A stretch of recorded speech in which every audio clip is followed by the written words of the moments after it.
week, American History TV's Real America brings you archival films that help tell the story of the 20th century. The Fighting Lady is a 1944 U.S. Navy documentary that traces the journey across the Pacific Ocean of the USS Yorktown from July 1943 to June 1944, when the aircraft carrier participated in the Battle of the Philippine Sea. The color film includes many scenes of combat filmed by gun cameras mounted on aircraft. USS Yorktown is now on permanent display as a museum at Patriots Point in Charleston, South Carolina. This Academy Award-winning documentary is about an hour. Salute them.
Over the Atlantic seaboard, one fine morning in 1943, an imposing force of American naval air power proceeds to an important rendezvous. This force is the aircraft complement of a new carrier: fighters, dive bombers, torpedo bombers. With the air group commander leading everyone, they're flying out to sea to join the ship which will be their floating home and fighting base. He is one of many carriers which the American people have built since Pearl Harbor to destroy the enemy in his own part of the world, far away. And there now is our base, powerful and serene. In honor of all American aircraft carriers, let us call her the Fighting Lady.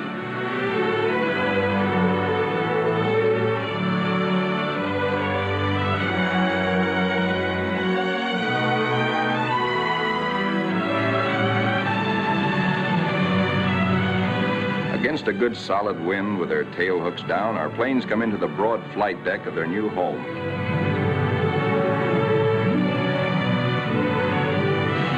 In case the plane's hook fails to catch the arresting gear, there's a series of stout wire barriers. Number one man on the flight deck just now is the LSO, the landing signal officer, always a flyer himself. Like all aviators, he'd much rather be flying.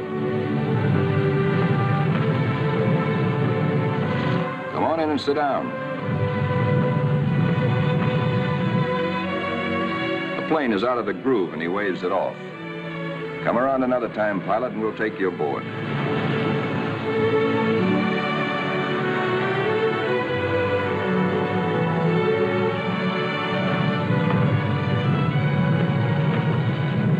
When planes land, they taxi quickly forward out of the way. Later, they'll have to be shifted to the stern and rearranged in proper position for takeoff. This is called respotting the deck. Here is our skipper, Jocko, a veteran Navy flyer. Annapolis, 1917. He is not impressed by our earnest efforts, nor are the flight deck control officers. The skipper calls all hands together and gives us a piece of his mind. We'll never be ready for combat unless you flight deck crews learn right now to work as a team. Don't you men realize that before long we'll be in dangerous waters? That's too slow. Bear a hand.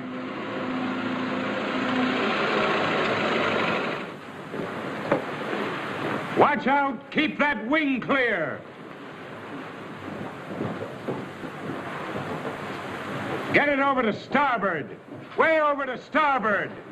Come on, get the lead out of your pants!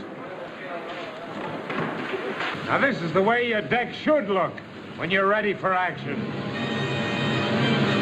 Our ship, our Fighting Lady, is enormous, wonderful, and strange to us.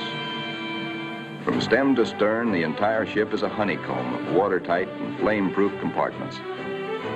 Far below the waterline are engine rooms, fire rooms, fuel tanks, and magazines packed with enough assorted high explosive to blow us all to kingdom come.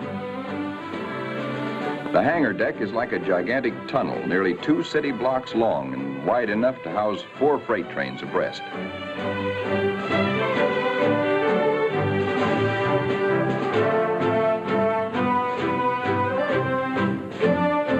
Take us a week, a month maybe, to learn our way around. These new surroundings are as mysterious to us as they are cold and impersonal. Our Fighting Lady is like a huge floating cave, noisy and uncomfortable.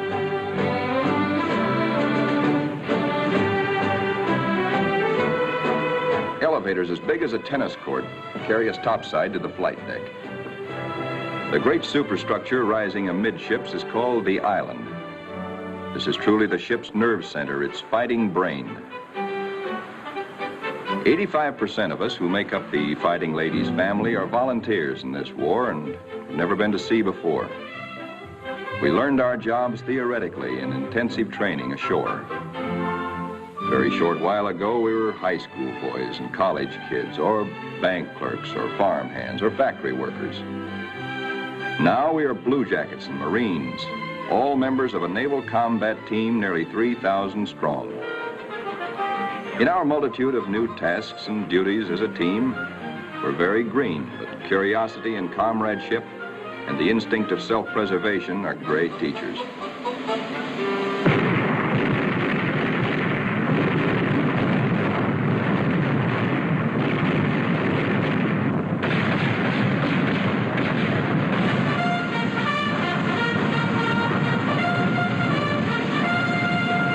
Some of us have to master the delicate and complicated instruments which control the fire of our 5-inch batteries, the guns that must defend the Fighting Lady when enemy dive bombers and torpedo planes attack.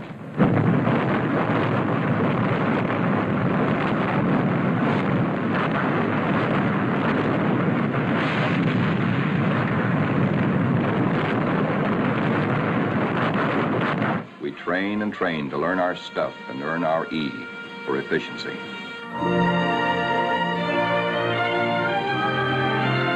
The Fighting Lady's destination is still a closely guarded secret, but no one can hide the fact that we are entering tropical waters. Our ship seems more friendly and comfortable now, and we greenhorns feel that a suntan will at least make us look like fighting sailors. Even our mascot, Scrappy, has been at sea longer than most of us.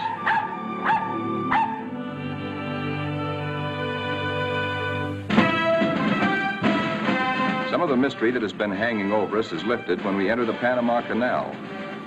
There is a lot of unprofessional nervousness about whether or not we're too big to get through the locks. By using lines instead of fenders, we do get through, as the naval constructors knew all along we would. Come on, hop aboard. We're going places. For 2 cents, I would. Do you know anybody wants to swap?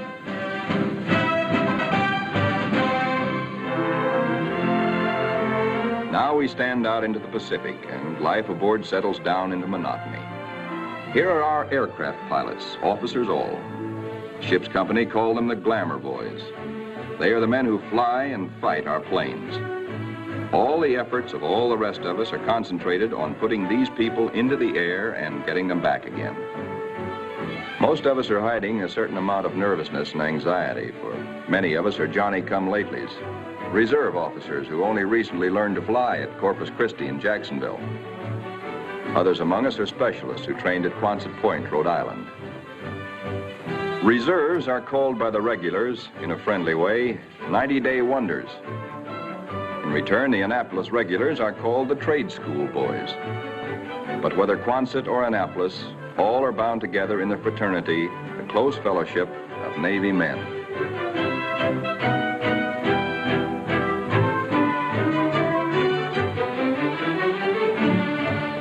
Among the ship's non-commissioned personnel, almost 3,000 blue jackets and 100 Marines, the hottest shots are the air crewmen, aerial gunners, and radio men. These boys and the plane captains are the partners of the glamour boys in the air. By non-flying blue jackets, they are called Zoom pigeons or Airedales. And because they receive 50% extra pay for flying, they are sometimes referred to as the bankroll boys.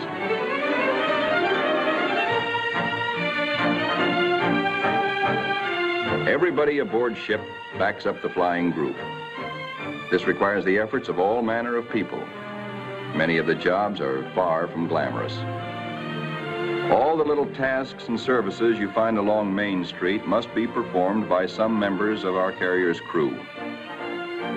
For though the Fighting Lady is a powerful ship of war, she is also a sizable American community, whose population must be supplied with all the necessities and some of the comforts of home. Doc Sorensen, the pharmacist's mate, is just like a village druggist. And next door is our hospital called Sick Bay. It has only a few patients now, but soon it is to be filled with our wounded. Men like these who perform the humble jobs that make life aboard a fighting carrier more bearable, the barbers and the cobblers, are seldom mentioned in communiques. They all have a place in our fighting team. Weeks pass. Now we are far out into the Pacific, which is a very considerable body of water. Monotony shuts down on us between our duties. Guessing where we're bound is still our chief pastime. Will we put into Pearl? Are we going to Iron Bottom Bay? Or maybe even to the Aleutians? All such gossip and rumor are called scuttlebutt or drinking fountain conversation.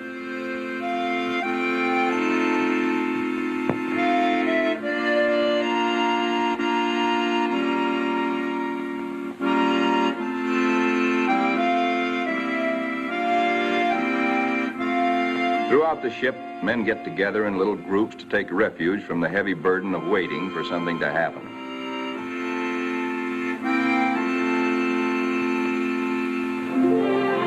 And then one day, out of nowhere, comes a fast fleet tanker, and we're refueled at sea. This tells us something. This tells us that we are not going to Pearl or any other land base for a long, long time.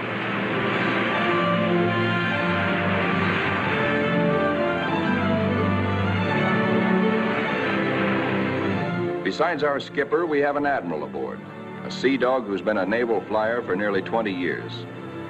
Until now, only these officers have known where we are to go.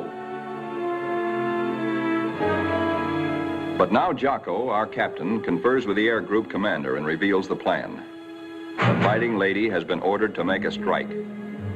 She will pass through waters where no carrier task force has ventured since the bloody Battle of Midway. Remember, this is 1943, long before we took the Marshall Islands. Weather studies are made, and though this is a daily routine, somehow the whole ship senses that something is about to happen. Even before the news is broadcast to all of us, there's a new tension and atmosphere of expectancy. And then we are told, we have traveled more than 7,000 miles from Panama, so that tomorrow, August 30th, 1943, we can strike the Jap base at Marcus Island, deep within the enemy's ring of defenses. The evening before our first strike, the air group commander briefs all his pilots with maps and a model of our target. We are sticking out our necks to within 1,000 miles of Tokyo to divert the Japs' attention from other American activities far south and east of Marcus. Those of us who have never before been in battle, that's most of us, ask a lot of questions of those who have seen action. See gunners. Don't break off until you're practically on the same course and right astern of the enemy. Then push over fast. Outwardly, we try to seem composed and cheerful, but a lot's going on inside our minds. We question our most inner selves. What'll it be like? How'll we take it? Will we do all right? This is the night when a lot of boys write one more letter home.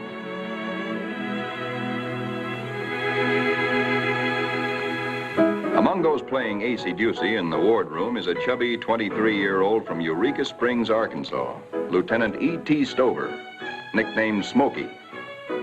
That's he sitting on the far right. Having flown 50 missions at Guadalcanal, Smokey has been ordered to take a rest. He'd much rather be flying. Before dark on the eve of battle, our planes are loaded with bombs and gas.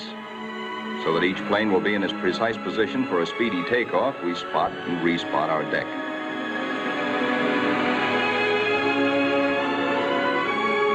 Now all is perfect. We will strike at dawn. And now GQ, General Quarters.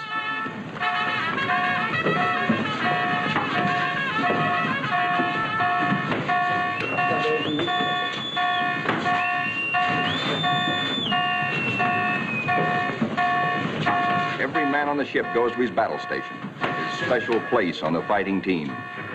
George, the barber, will pass ammunition. Leo, the baker, will be a sky lookout. Frank, the tailor, is assigned to a first aid station. Pilots are in their ready rooms. Each squadron, fighter, bomber, torpedo bomber, assemble separately. The flyers get into their flight gear and receive last-minute data and instructions.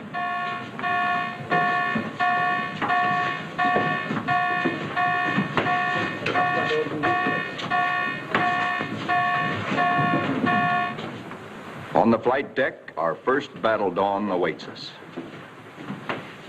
Our whole ship is on hair trigger. The Fighting Lady is hardly 100 miles from the first target of her career. These last few minutes before the order for our first action are the toughest time of all.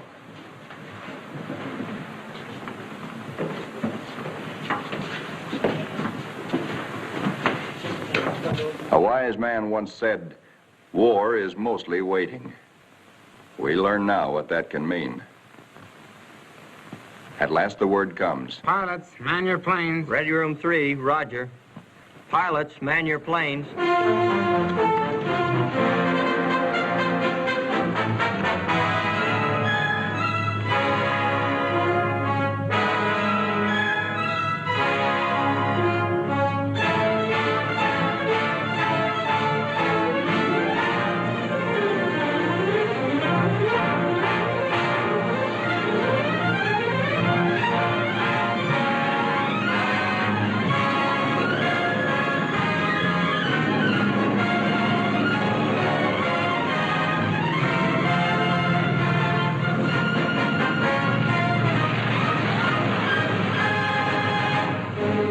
Fighters take off first to form cover aloft for the other squadrons. Then the bombers, heavy laden with destruction.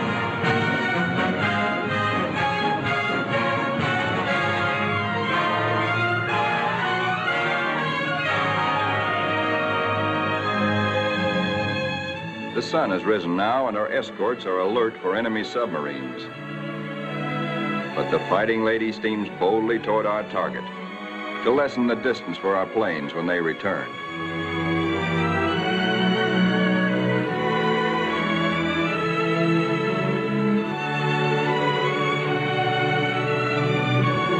The radio plotting room is the electric eye and ear by which the Fighting Lady detects and keeps tab on all planes and ships for miles around us. Smokey, the fighting ace from Arkansas, has been put in charge of this room for our big day. Hunched among his assistants, Smokey is like a super quarterback on a super football team. He is in constant touch with our entire air group.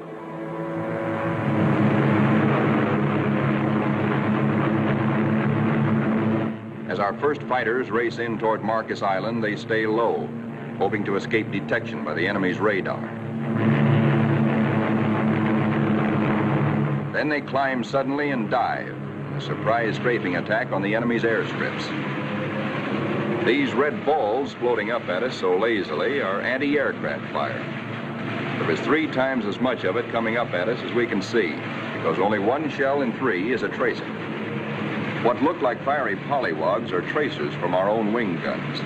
The Ack is much heavier than expected, but through it we go to knock out enemy bombers on the ground.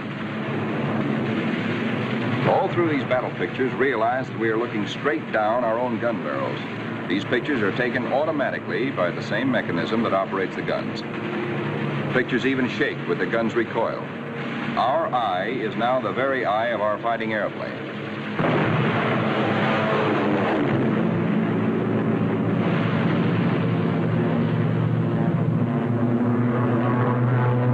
The enemy's picket boats and supply ships offshore are thoroughly strafed. No longer will these craft bring rice and sake and munitions to Marcus.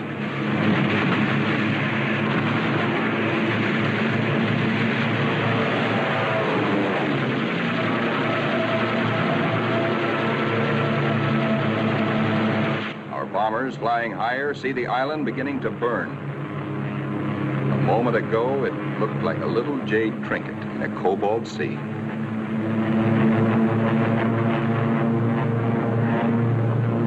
As the fighters and bombers swing victoriously away from Marcus Island, towering columns of smoke show the thorough job our boys have done.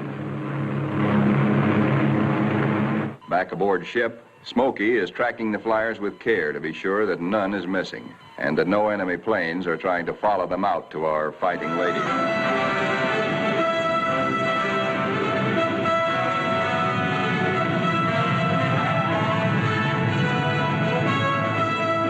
As our planes come aboard, there begins an operation almost as exciting as the attack itself. A ballet after battle, with the plane directors as dancing masters. The whirling propellers fill this scene with danger, but now our crews are trained and adept.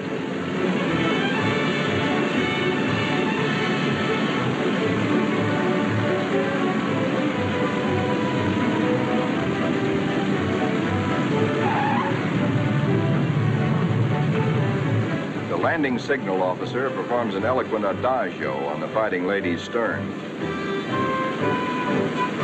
Warning to the rest of the cast to stay off stage until a limping member can be led out of the way.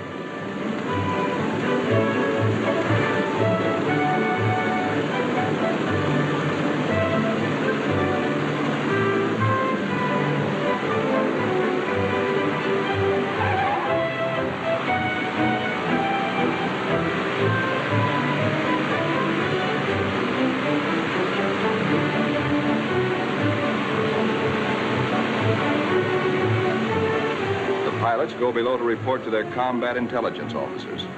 They have hot news, good news. They tell what they saw and did, how many rounds of ammunition they fired, how many bombs they dropped, what they hit, what they noticed at the target that was new and different or that may need hitting again. As the reports are added up and our combat photographers develop their pictures, the story becomes better and better. Every single Jap bomber on Marcus has been destroyed. 80% of the shore installations blasted or set afire. Hangars, radio stations, gas dumps, ammunition dumps. Marcus is now a lovely mess. In the radio plot, Smokey is worried. There are planes still up there and he's wondering about them. They are ours, though, delayed by battle damage. Landing a shot-up plane on the carrier is a crucial test of how well-trained, how alert and steady a naval flyer is.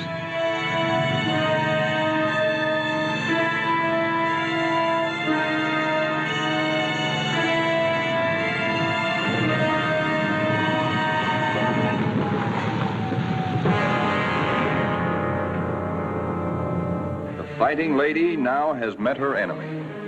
In the wardroom, the pilots who this morning felt new and nervous now talk like veterans. We have been baptized by fire and have survived nicely. We of the fighting lady are growing up.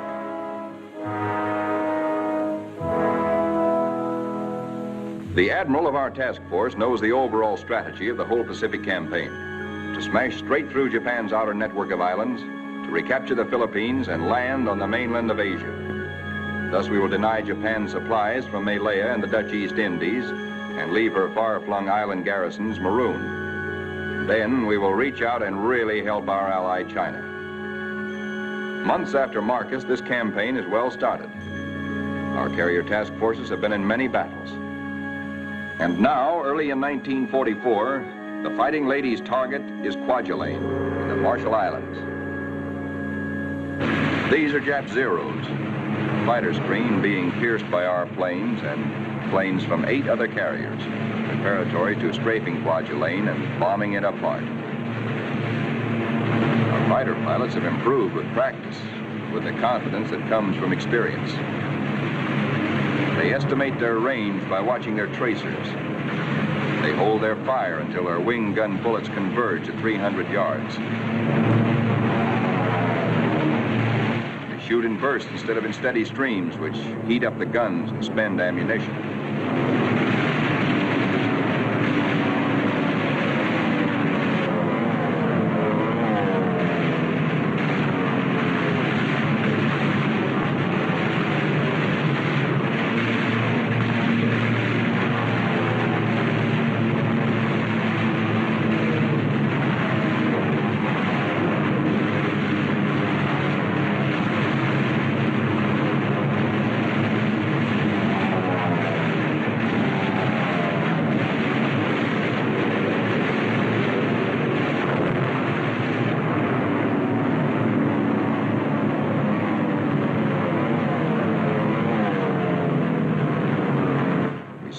Kwajalein burning, very satisfactory.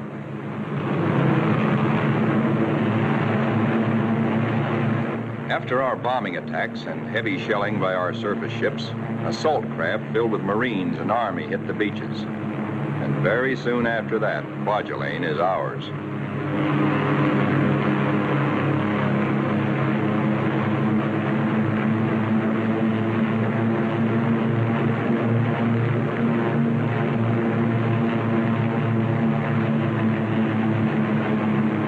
Right after Kwajalein, word comes to our admiral that at Truk, Japan's huge and secret naval fortress 1,400 miles to the west, there apparently are some heavy units of the Japanese battle fleet. Perhaps we can surprise them. Again, the Fighting Ladies Squadron and squadrons from other carriers take off for combat. A lot of mouths are dry at the thought that our target is mighty Truk. The rear seat gunners look back at the Fighting Lady, wondering when and if they will ever return to her.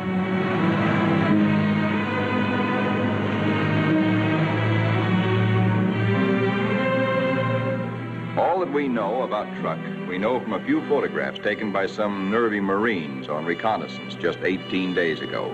We hear that it is a complex of heavily fortified islands surrounded by airstrips, with naval anchorages at certain spots among the islands. For the next 2 days, more than 1,000 of our carrier-based planes are going to sweep in on Truk in relays. The planes appear to float gently off our bow. Actually, their airspeed is a good 70 knots. Diving in on Truk, we again turn on our guns and their synchronized cameras. Truk's defenders are aloft and we smack them hard.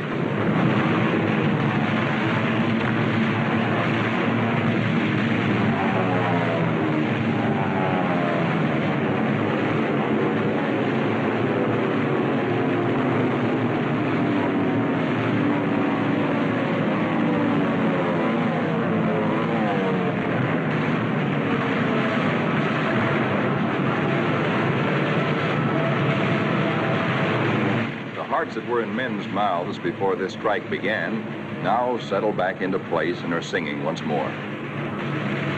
There's something really grand, something historic about diving in here on this place which Japan has been building and guarding jealously from all the Japanese eyes for 20 years. We dive right in low and take a good look at fighter strips, bomber bases, and seaplane ramps.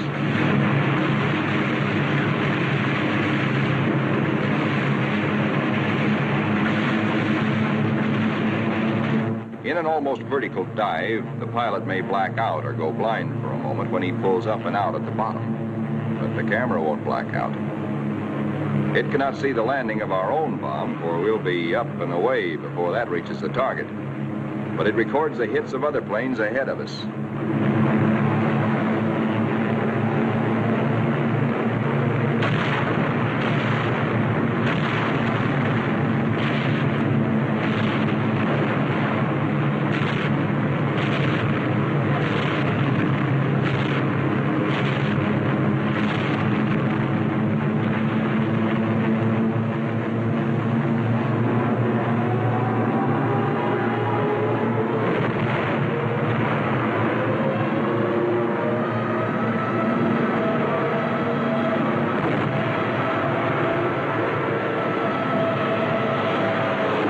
hoped to find the Jap fleet here, but most of it's gone.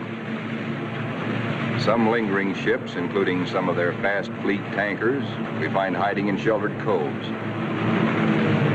The vessels which we are now strafing are other fleet auxiliaries, rice boats, transports, and ammunition ships.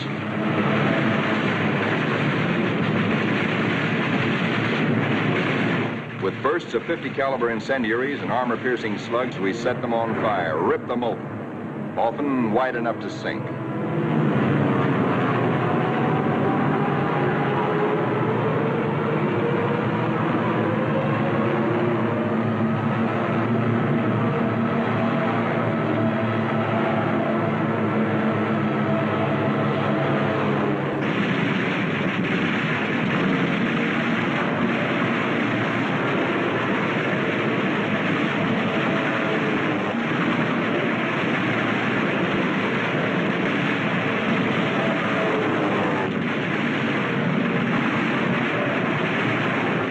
Ships filled with TNT is not very healthy for pilots who dive too low. But it's hard to tell who's carrying what until the big bang comes.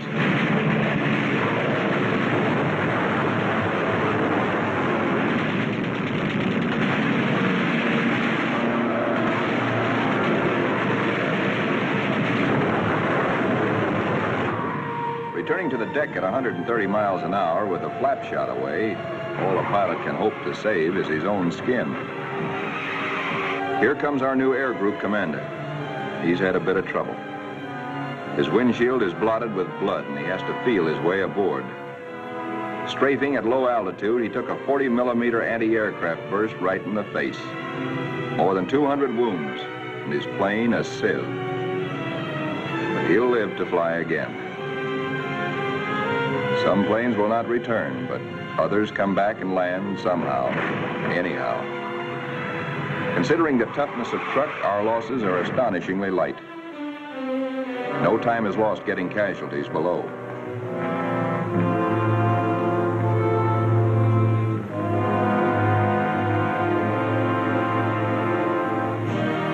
It's a long way from truck to our secret rendezvous in the Marshall Islands. Someday it can be told just where this is. Actually, it is a magnificent new fleet anchorage, an advanced naval base, which we have taken from the Japs and made secure. Now, for the first time, we, who have been operating as separate, relatively small task forces, see assembled the enormous mass of naval power. Over 1 million tons of American fighting steel. New carriers, new battleships, new cruisers and fleet auxiliaries in an amount which Japan could never conceive, let alone produce.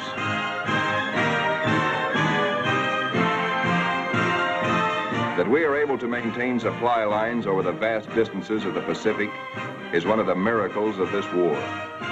In the comforting presence of so much power, we relax and refresh our battle-strained nerves. Pushing my head under. Hey, Benny, when you gonna dive? Who taught you to swim? Hey!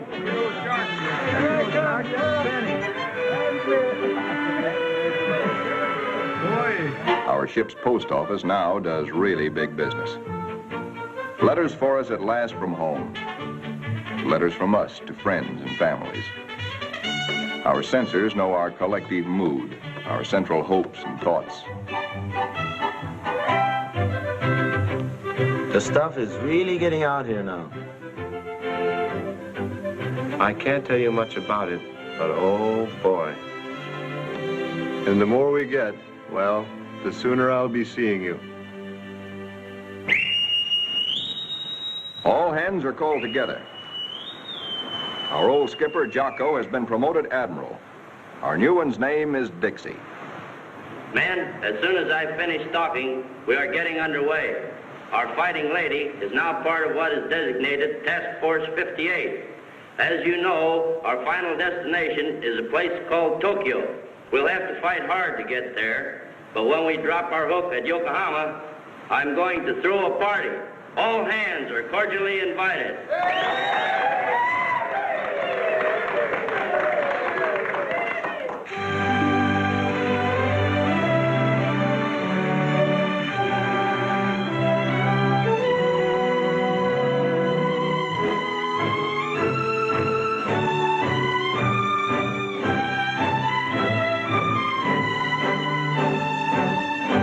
Our task forces are built compactly now around carriers like ourselves with speedy new battle wagons at our side.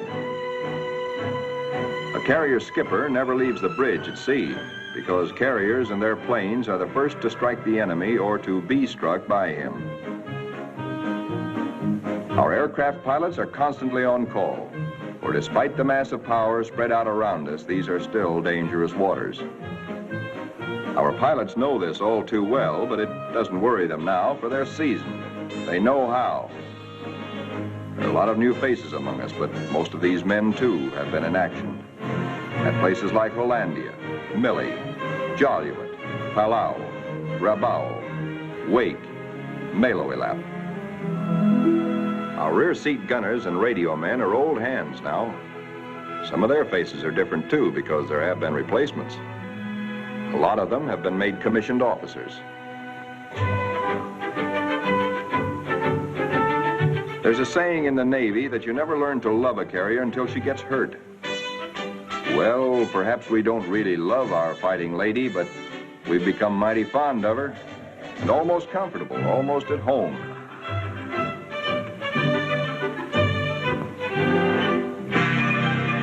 Occasionally, our shipboard movies bring us that one thing we crave the most, one touch of something utterly American, one deep breath of home.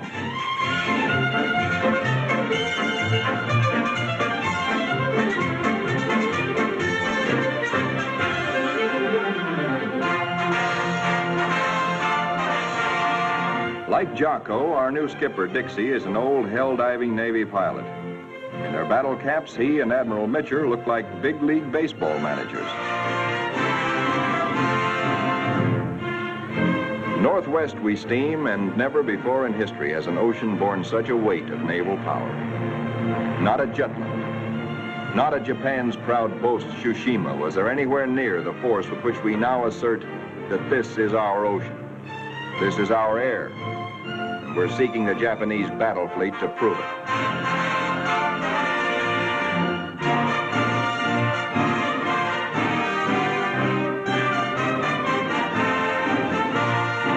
With our cruisers and our biggest new battle wagons present, we are strong enough to hope, really to hope, that we may provoke the Japanese fleet into accepting a fight.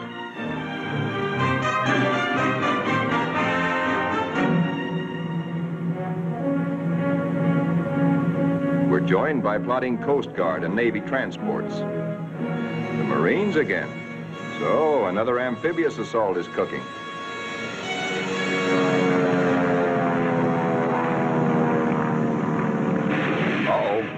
Our patrols have spotted an enemy search plane and are after her. She's a big bird. A 20-ton, four-motored Kawanishi seaplane, the kind we call Emily's.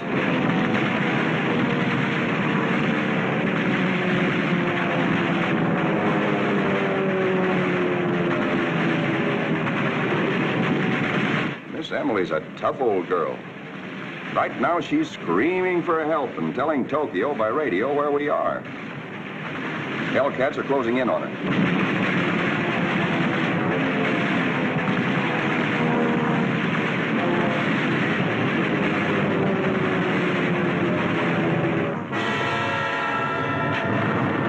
So long, Emily.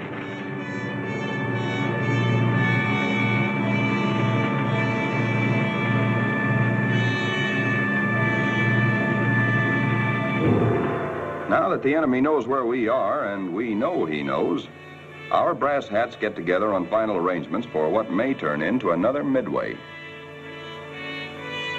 Our objective, first of many in our drive through to the Philippines and China, will be the Marianas. In battles just ahead of us, we are to make good use of a multitude of weapons, special devices, and techniques which have been evolved through the 30 years since the U.S. Navy first took to the air.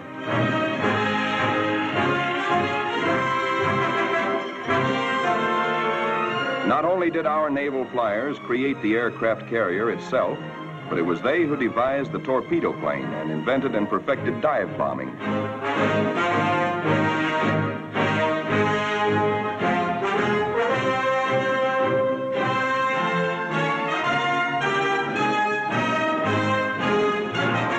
Disposed about our flight decks so that planes can be quickly armed are all manner of death-dealing objects. 500, 1,000, and 2,000-pound bombs. We have torpedoes and incendiaries, and a kind of anti-personnel bombs we call daisy cutters.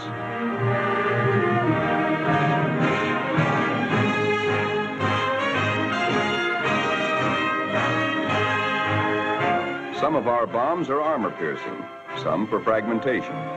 Others have delayed action fuses to prolong the effect of our bombardment for hours after we have delivered it.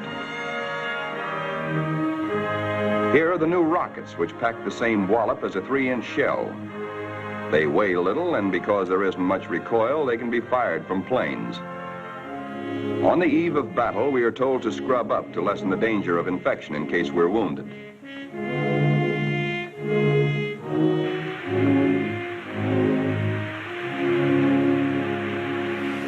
As well as our bodies, most of us prepare our souls.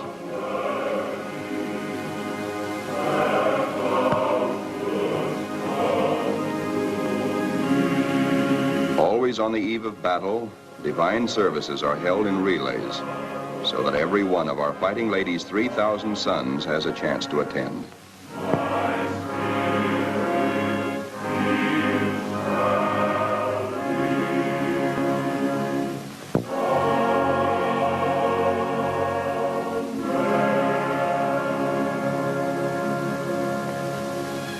As the eve before battle lengthens, there is the usual waiting. Again, we're reminded that war is mostly waiting.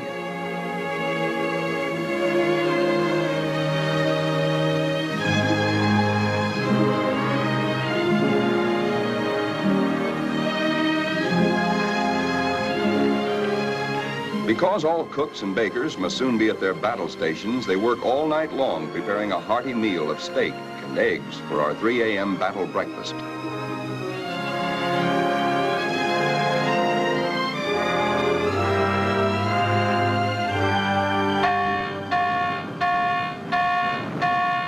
We are being attacked.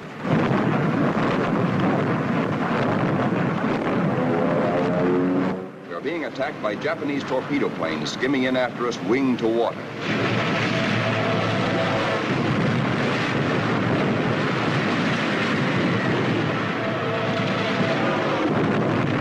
All they want is one hit on our flight deck.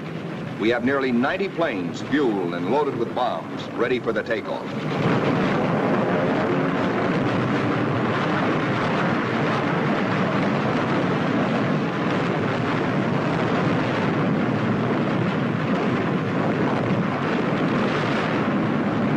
Each patch of flame is a burning Jap.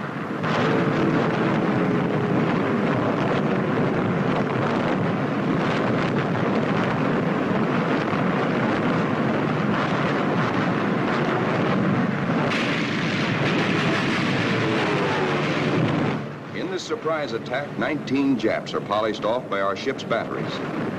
Not a single carrier is hit. We have been fortunate. So now commences another major moment in the fighting lady's career. Flight quarters sounds. In this modern warfare, the young plane captains are to their pilots what squires were to armored knights of old. In this operation, typical of many more to come, a lot of other fighting ladies will be involved. Nearly 2,000 carrier-based planes, all of them attacking in air groups like our own.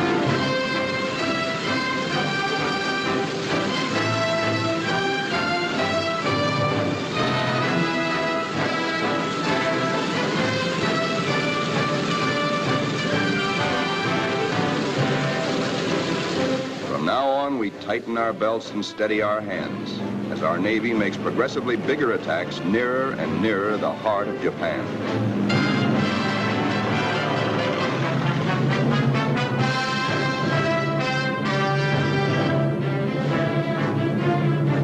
At his post and radio plot, tracking down enemy planes and cursing the luck that keeps him out of the air, Smokey chafes at being grounded on a day like this, especially when targets are juicy ones. All the Jap air bases and military installations in the Marianas and a special prize package, Guam, the island which we did not fortify, but the Japs did. Now comes word that the Japs have sent strong air reinforcements to Tinian, which flanks Guam. Again, our synchronized cameras record, as no human eye and memory could record, just what our guns and bombs do to the enemy. These pictures enable our air combat intelligence officers to assess the damage as we swoop down upon Tinian.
While our planes return for more fuel and ammunition, the surface vessels take over. A prodigious naval barrage to prepare the beaches our assault forces are going to hit. Not only our newest, but some of our oldest and proudest battleships are here. The Colorado, the Tennessee, and the USS Pennsylvania, flagship of World War I.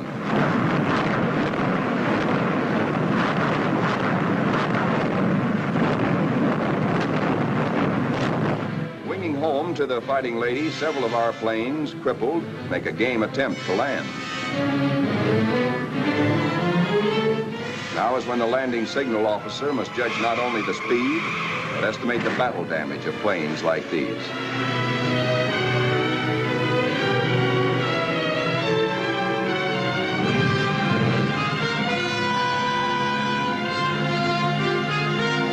And flight deck emergency crews, firefighters, rescue details, and medical corpsmen exhibit almost incredible courage.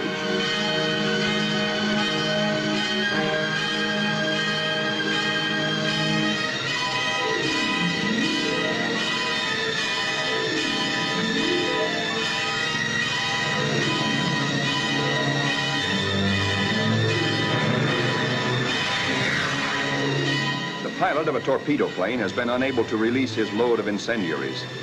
Burning thermite is spilling out at incandescent heat. In the plane's tanks remain about 75 gallons of high-octane gas.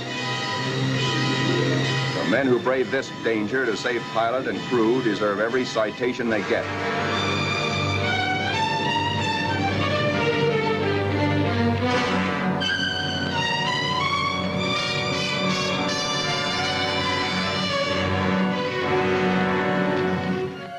In the ready rooms, intelligence officers question battle-weary pilots. What did you see? Any Jap carriers in sight? Are you sure they were carrier-based planes? Then from radio plot comes uncomfortable news. Torpedo planes and dive bombers from enemy aircraft carriers are approaching. All hands, man your battle stations. To our engine room go orders for flank speed, which is a few knots faster than full speed, in case we need to take evasive action. All boilers are lighted to let the Fighting Lady outdo herself if necessary. The engine room people turn on the heat, and the propeller shafts churn like fate in their alleys.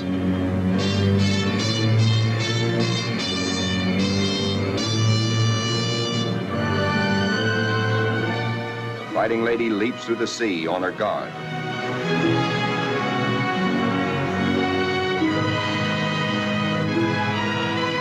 Skipper Dixie gears himself for action. And so does wise old Scrappy.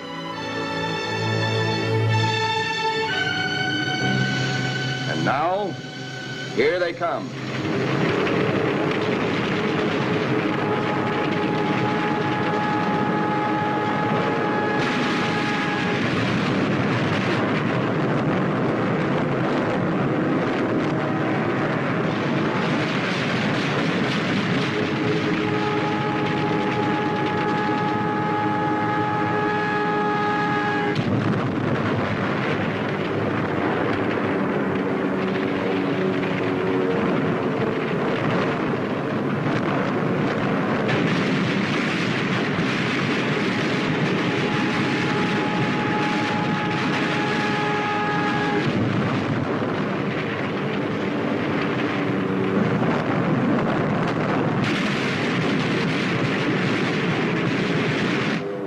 Jill, torpedo bomber, miraculously keeps coming through our wall of flak. He's approaching us fast with a life that must be charmed. Our gunners throw everything they've got, but still she comes. If he ever releases that torpedo,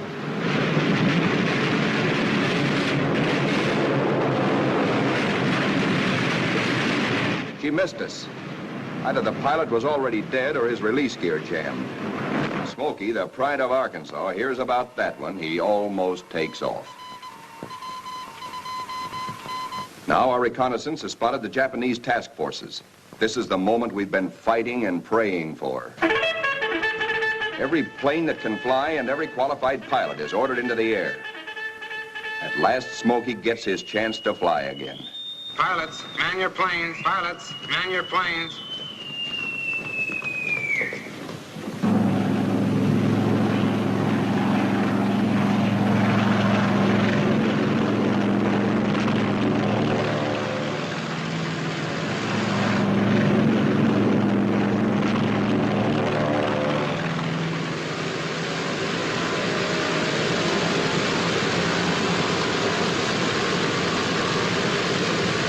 Philippine trade wind is tearing down our flight deck.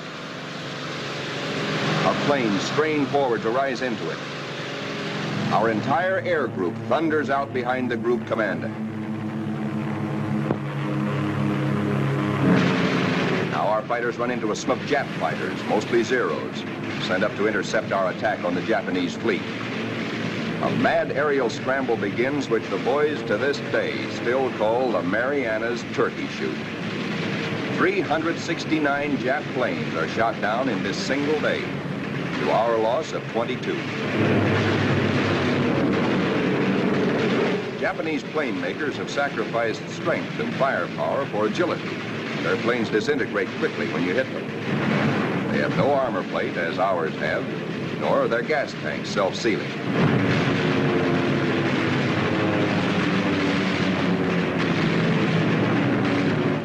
Little monkeys are fancy flyers. They think aerobatics can win dogfights, whereas we believe in smooth flying and careful shooting.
And now, at last, through a late afternoon haze from high altitude, our air combat group sights the Imperial Japanese battle fleet. These are the first pictures ever taken of a great enemy naval formation like this.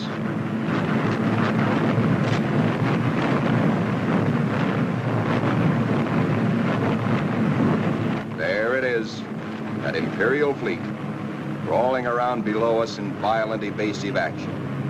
Us looking down on them in the seas they think they own. Some of these Japanese ships are scampering away at better than 40 knots. When you bore straight down on them, they twist, squirm.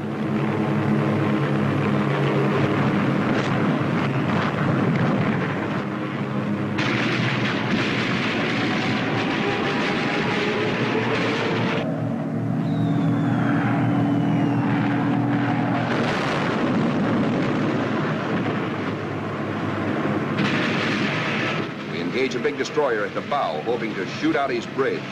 And he shoots back plenty.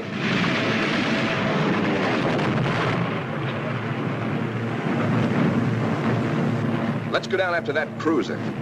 He answers us emphatically from the forward turret.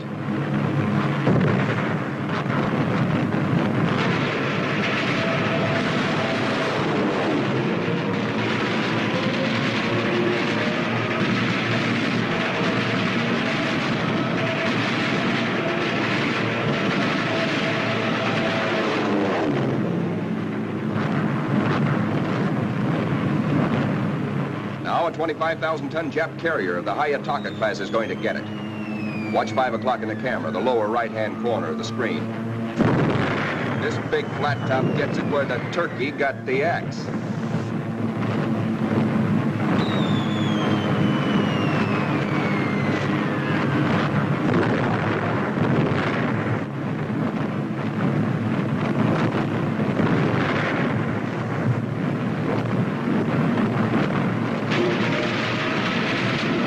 Touch off some of these babies. Just watch this one. And now we come home from the Battle of the Philippine Sea. 17 Jap warships have been sunk or severely damaged. Several of our returning planes have been badly shot up. A dive bomber comes in out of gas. He pulls off to starboard, but noses over because his wheels are down.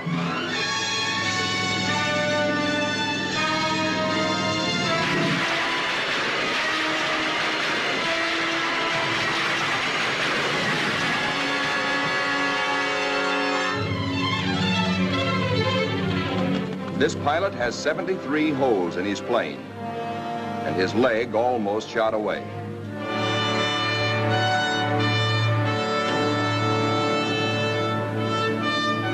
To clear the deck for other planes, number 30, badly damaged, is jettisoned, given the deep 6.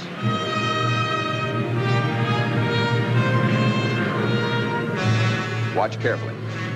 This man's controls are all but shot away.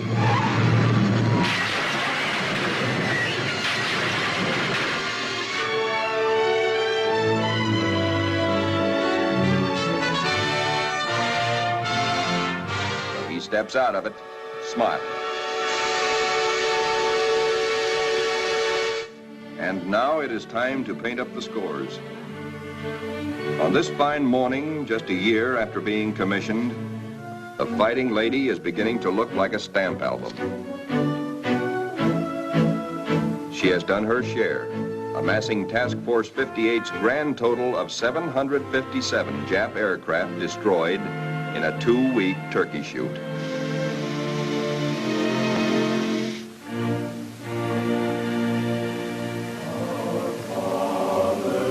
But there's another score to add up. Our own casualties. Quite a few faces are no longer with us on the Fighting Lady. Among them, Commander Upson, skipper of our torpedo squadron. Lieutenant Pappy Condit. Lieutenant John Meehan. And that fightingest gentleman, Lieutenant Smokey Stover. Yes, Smokey's missing too.